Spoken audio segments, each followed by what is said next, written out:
Ek het gister gesê, ons bly in 'n fisiese wêreld waarin goed elke dag gebeur, positief en negatief, en ons dit sintuiglik ervaar. En jy dan kies wat se emosie jy aan daai gebeurtenis hak.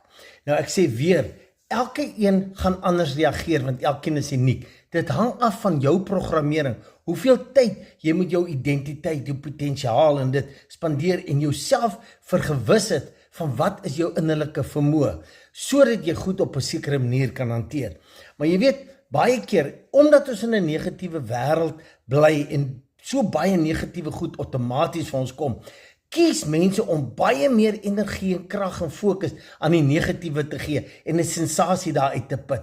En dis hoekom, en dan kan hulle verstaan dat daar net meer en meer van dit in hulle lewe manifesteer nie. Want soos jy dink, so is jy. Wat jy dink, stuur jy uit.